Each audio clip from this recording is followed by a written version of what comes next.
Halo, Assalamualaikum warahmatullahi wabarakatuh. Senang sekali pada hari ini Ibu bisa menyampaikan informasi.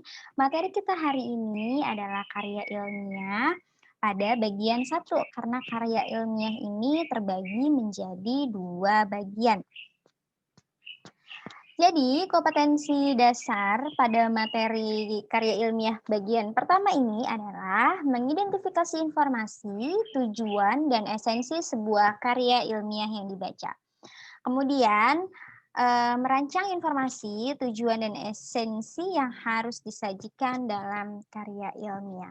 Tujuannya apa sih kalian mempelajari materi ini? Yang pertama, untuk dapat mengidentifikasi informasi, tujuan, dan esensi sebuah karya ilmiah yang dibaca, serta nantinya kalian akan terampil merancang informasi, tujuan, dan esensi yang harus disajikan dalam karya ilmiah dengan semangat dan percaya diri serta kreatif selama proses pembelajaran. Yang kedua, menganalisis sistematika dan kebahasaan karya ilmiah. Mari kita mulai di sini. Ada pertanyaan yang Ibu ajukan kepada kalian. Kalian pernah nggak sih membaca koran, makalah, majalah, atau kalian membaca skripsi punya kakak kalian atau punya saudara kalian? Kalau seandainya kalian pernah membaca salah satu saja dari keempat yang sudah Ibu tampilkan ini, artinya kalian sudah pernah membaca karya ilmiah. Jadi kalau eh, Ibu mengatakan karya ilmiah, biasanya nih ya, siswa-siswa tuh merasa, aduh pusing, karya ilmiah tuh banyak sekali yang harus dipelajari. Karya ilmiah itu namanya juga ilmiah, pasti ribet banget caranya. Memang begitu, Nak. Tapi kita akan belajar tahapan demi tahapan supaya kalian lebih mudah mengenal dan bahkan ternyata kalian itu sudah pernah melihat, bahkan kalian sudah pernah membuat, tapi kalian nggak tahu kalau yang kalian buat itu sebenarnya adalah merupakan salah satu dari, jenis karya ilmiah. Apa itu karya ilmiah? Jadi, karya ilmiah ini atau disebut juga dengan tulisan ilmiah, yaitu tulisan yang isinya tentang suatu fenomena atau peristiwa yang ditulis berdasarkan kenyataan. Ingat ya, berdasarkan kenyataan. Jadi bukan fiksi, bukan merupakan cerita dari daya hayal kalian, tetapi memang fenomena itu sudah pernah terjadi itu dan tidak bisa disanggah lagi kebenarannya. Nah, ternyata karya ilmiah itu bukan saja ada skripsi, tesis, disertasi, bukan seperti itu aja, Nak. Jadi kalian jangan berpikiran bahwa karya ilmiah ini materi yang sangat ribet. Dilihat dari jenisnya, nih ya, karya ilmiah itu ternyata terbagi menjadi tiga. Yang pertama ada bentuk populer, kemudian bentuk semi formal, dan yang ketiga adalah bentuk formal. Masing-masing ada lagi nih bagiannya. Yang pertama, bentuk populer, biasanya adalah karya suatu yang ringkas. Kemudian bentuk semi formal ada laporan biasa. Nah kan kalau laporan kan kalian sudah biasa nih membuat laporan kan ya, apalagi yang mengikuti organisasi di satu sekolah itu, baik itu OSIS ataupun aktif di dalam ekstrakurikuler yang diadakan sekolah, pastinya sudah tahu dan sudah mengenal sekali seperti apa sih laporan itu. Kemudian ada makalah. Dari dulu kita sudah belajar, materi, kemudian kalian diminta untuk presentasi dan menyediakan makalah. Artinya kalian ternyata sudah menulis salah satu jenis karya ilmiah. Kemudian ada bentuk formal. Nah, ini nih yang biasanya, membuat pemikiran siswa, bahkan Ibu sendiri ya, kalau melihat yang skripsi, tesis, disertasi, aduh karya ilmiah itu materi yang menyulitkan. Tapi ternyata kalau dilihat lagi dari ketiga jenisnya, nggak semuanya seperti itu ya. Nah ya, yang penting kita mengetahui tahapan-tahapannya dan apa yang harus kita lakukan untuk menulis ataupun menyusun karya ilmiah itu sendiri nantinya akan secara mudah kita mempelajari, bahkan tentunya kita ternyata bisa juga loh, mampu juga loh untuk membuat karya ilmiah tersebut. Nah, bagian penting dari struktur karya ilmiah adalah judul. Kalau kalian membuat karya ilmiah tapi tidak ada judulnya, orang lain tidak akan membaca karya ilmiah kalian. Kalau saja, ini kan yang kita, bicarakan di sini, oke, Ibu, tersempit ya. Jadi di materi kelas 11 ini, karya ilmiah yang akan kita bahas adalah jenis karya ilmiah yang kedua, yaitu bentuk semi formal yang merupakan, jenisnya makalah, gitu. Bayangin aja, makalah itu terdiri dari beberapa halaman, tapi nggak ada judulnya. Orang lain mau tahu gimana harus membacanya seperti apa. Ini isinya tentang apa, Mbak?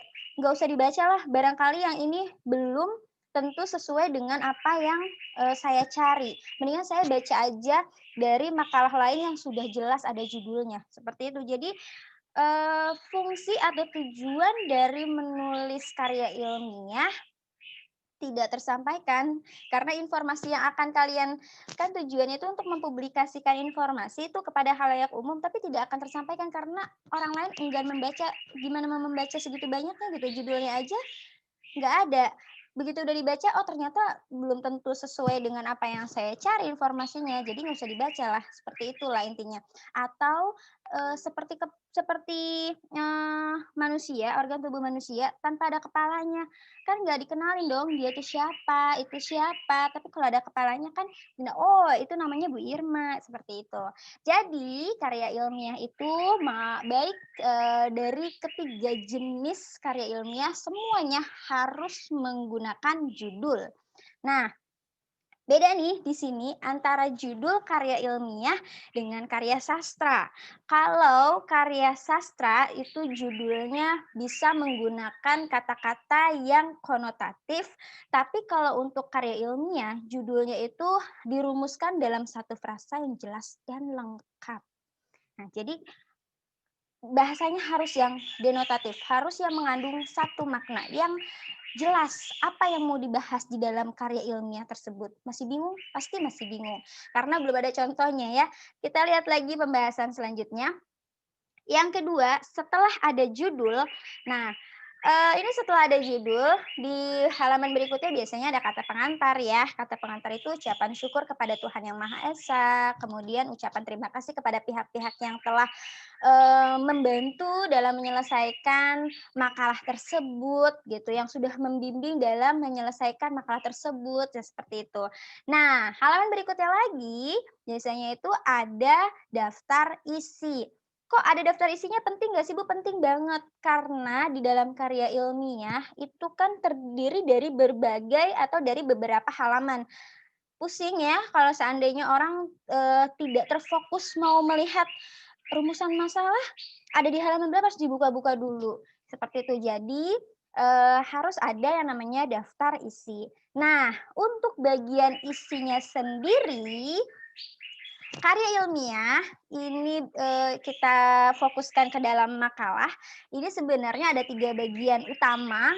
Yang pertama adalah bagian pendahuluan, kemudian yang kedua ada kajian teori-teorinya, ada kajian teori atau kajian pustaka, kemudian atau pembahasan. Nah, baru yang ketiga di sini ada penutup. Nah, di dalam bagian yang pertama ada pendahuluan. Ternyata pendahuluan itu di dalamnya terdiri dari berbagai hal. Apa sih pendahuluan?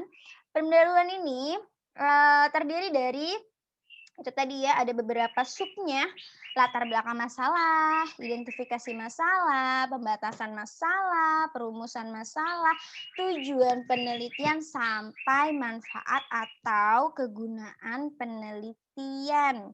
Kalau memang makalah yang kalian buat adalah makalah suatu penelitian. Nah, kemudian di dalam pendahuluan itu ada latar belakang. Nah, latar belakang masalah ini secara rincinya Ibu jelaskan ya. Jadi isinya adalah menjelaskan alasan kenapa sih penulis itu memilih tema dan judul itu untuk makalah yang dia tulis. Oh, jadi nanti di dalam latar belakang masalah itu sedikit diberikan, gambaran masalah yang muncul di dalam masyarakat sekitar terhadap suatu masalah yang akan diangkat ya. Kemudian nanti barulah hal tersebut, masalah-masalah itu yang akan dijadikan atau dibahas dan diselesaikan oleh penulis dalam makalahnya. Itu kurang lebih isi dari latar belakang masalah. Kemudian ada perumusan masalah. Nah, kalau perumusan masalah ini merupakan sesuatu yang dianggap perlu pemecahan oleh penulis yang pada umumnya ditanyakan dalam bentuk pertanyaan mengapa, bagaimana. Berangkat dari pertanyaan tersebut, penulis menganggap perlu untuk melakukan langkah-langkah pemecahan, misalnya melalui penelitian. Nanti di dalam perumusan masalah ini, anak-anak akan dibahas di dalam bab yang kedua, yaitu kajian teori atau pembahasan. Jadi nih kalau yang ada di pikiran kalian yang pertama adalah kita kita bayangkan seperti makalah yang sudah pernah kita buat ya. Di dalam makalah itu yang pertama, kalau kita lihat dari bagian depannya ada yang namanya judul. Kemudian kalian buka lagi halaman berikutnya ada kata pengantar. Buka lagi halaman berikutnya ada daftar isi. Dibuka lagi halaman berikutnya ada biasanya pakai bab 1. Nah, di dalam bab 1 ada sub-subnya lagi, subbabnya itu. Kemudian setelah ada pendahuluan, beberapa halaman sudah terselesaikan sampai perumusan masalah. Ini perumusan masalah ini bentuknya adalah pertanyaan. Nantinya pertanyaan-pertanyaan ini akan dibahas, dikaji berdasarkan teori-teori yang sudah dicari oleh penulis melalui bab yang kedua. Nah, yaitu bab kajian teori atau pembahasan. Ketiga adalah tujuan. Tujuan ini artinya adalah fokus pembahasan di dalam penulisan karya ilmiah tersebut. Jadi, kenapa sih kita harus sebagai pembaca harus membaca dan menyimak isi dari makalah yang sudah ditulis ini? Fungsinya untuk apa? Untuk kita itu, seperti itu namanya tujuannya. Nah, kemudian manfaatnya, meyakinkan kepada pembaca tentang manfaat atau kegunaan dari penulisan karya ilmiah tersebut. Kemudian yang ketiga ada kerangka teoritis. Ini kalau biasanya untuk kerangka teoritis ada yang dicantumkan, ada juga yang tidak menggunakan kerangka teoritis ya. Jadi kalau di sini kerangka teoritis itu berupaya untuk mengidentifikasi dan mengkaji teori yang relevan atau teori yang sesuai dengan permasalahan yang akan dibahas dalam karya ilmiah serta diakhiri dengan pengajuan hipotesis atau kemungkinan-kemungkinan yang akan terjadi. Tapi sekali lagi nih kerangka teoritis biasanya tidak dicantumkan, tapi kalau dicantumkan pun tidak ada menjadi masalah. Kemudian yang keempat, metode penelitian. Merupakan prosedur atau tahap-tahap penelitian mulai dari persiapannya, menentukan sumber data, pengolahan, sampai dengan pelaporannya. Baru di bab yang nomor 5 adalah pembahasan. Nah, pembahasan ini sudah masuk ke dalam bab kedua. Jadi di dalam pembahasan ini bisa ditulis bab 2 pembahasan atau bab 2 kajian teori. Isinya tentang apa? Di sini menjawab semua perumusan masalah. Nah, kemudian menjawabnya dengan apa? Bukan dari opini penulis. Tidak sama sekali, tapi dicantumkan jawaban-jawaban tersebut disertakan dengan bukti-bukti atau fakta-fakta. Faktanya ini bisa berupa adanya pendapat dari tokoh, bisa juga dikutip dari suatu laman, atau bisa juga dilihat dari satu buku gitu ya. Nah, itulah yang ada di dalam bab kedua atau pembahasan. Yang terakhir, ini bagian penutup. Bab ketiga, penutup, simpulan, dan saran. Pemaknaan kembali atau sebagai sintesis dari keseluruhan unsur penulisan karya ilmiah. Implikasi yang ditimbulkan oleh simpulan penelitian disebut dengan saran. Jadi kalau kalian sudah menulis suatu makalah, kemudian di bagian terakhir, bukan sampai sudah dibahas nih, sudah ada pembahasannya, belum selesai. Belum sampai di situ ya. Jadi masih ada bab yang terakhir yaitu bagian penutup. Ada simpulannya dulu. Dari pembahasan-pembahasan itu dapat disimpulkan apa? Kemudian sarannya dari kesimpulan tersebut nanti akan menghasilkan suatu saran yang harus dilakukan oleh satu, eee, instansi atau satu lembaga atau bahkan bagi penulis sendiri atau bagi pembaca itu apa, seperti apa. Nah itu ya. Nah, kemudian informasi yang didapat atau maaf, informasi yang dapat dikembangkan nih menjadi karya ilmiah, salah tulis ya. Jadi informasinya bukan sembarangan informasi. Ada informasi yang, memang dapat dikembangkan menjadi, karya ilmiah. Yang pertama harus sistematis. Jadi informasinya ini harus, kalian ketahui dari awal sampai akhir. Jadi jangan setengah-setengah informasinya yang diketahui kemudian dijadikan sebagai karya ilmiah. Misalnya nih, karya ilmiah misal kalau kalian mau meneliti tentang, kecerdasan, anak dalam bergaul, kemudian, dikaitkan dengan kecerdasan anak dalam tingkatan emosionalnya. Kalian aja nggak tahu gitu ya, kalian tahu si A, si B, si C yang gampang bergaul siapa, cuma tahu sampai di situ aja. Itu berarti tidak bisa dikembangkan menjadi karya ilmiah, tapi kalian harus tahu betul apakah si A ini gampang bergaul? Kalau dia gampang bergaul, apakah, kecerdasan emosinya itu rendah atau tinggi dan lain sebagainya. Pasti menggunakan metode tentunya, ada penelitian atau ada angket atau ada kuesionernya. Nah, kalau sudah secara sistematis tuh, barulah bisa dijadikan sebagai karya ilmiah atau dikembangkan menjadi karya ilmiah. Dan tentunya penulisan karya ilmiah juga harus ditulis secara sistematis, Nak.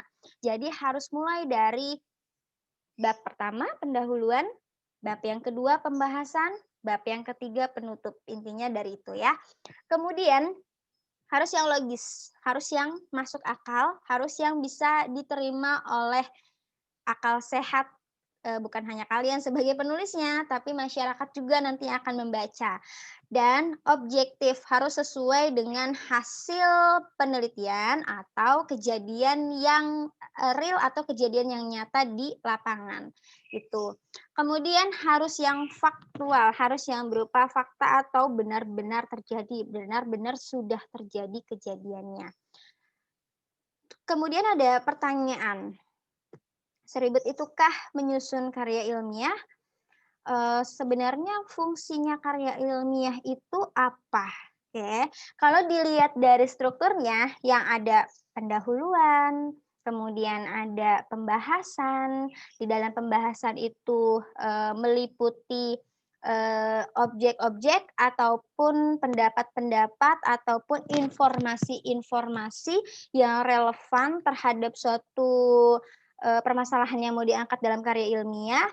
Kemudian yang bagian terakhir ada penutup yang di dalamnya ada simpulan, ada saran, maka bisa disimpulkan tujuannya ini adalah untuk mempublikasikan. Kenapa mempublikasikan? Karena karya ilmiah ini bukan dibuat oleh kalian dan untuk kalian pribadi ya, tapi untuk bisa kalian, bagikan, informasi yang sudah kalian temukan berdasarkan fakta-fakta yang sudah kalian, tulis dalam karya ilmiah kalian tersebut. Jadi tujuannya adalah untuk menyampaikan informasi, mempublikasikan informasi berkaitan dengan, satu pengetahuan kepada khalayak umum, gitu. Nah, ada langkah-langkah nih dalam menyajikan makalah dalam forum diskusi. Jadi makalah itu kan tebal ya, bisa kalian sampaikan kepada, orang lain, bukan saja sekedar, "Ini loh makalahnya," bukan sekedar seperti itu aja, tapi ternyata makalah ini bisa juga disajikan secara, lisan langsung oleh penulisnya. Bagaimana caranya? Yang pertama, tampillah sebagai pemakalah setelah mendapat izin dari moderator. Jadi, nama orang yang menyampaikan makalah adalah pemakalah. Ingat, kalau untuk menyampaikan makalah itu bukan berarti kalian harus di depan umum, di depan orang-orang membacakan makalah. Karena itu membutuhkan waktu yang sangat lama, yang panjang. Karena makalah itu kan bisa beberapa halaman ya. Jadi kalian harus memahami terlebih dahulu isi dari makalahnya, baru kalian sampaikan kembali apa yang sudah kalian tangkap informasi dari makalah tersebut setelah mendapat izin dari moderator. Nah, kemudian yang kedua, kalau tidak diperkenalkan oleh moderator, perkenalkan diri dulu dengan rendah hati. Saya ini siapa? Kemudian saya ini akan membawakan atau menyampaikan makalah yang berjudul apa gitu. Biasanya nih dalam kondisi seperti ini adanya di forum seminar gitu ya. Kemudian atau rapat juga bisa. Yang ketiga, atau diskusi kelompok di dalam kelas yang biasa kita laksanakan ya.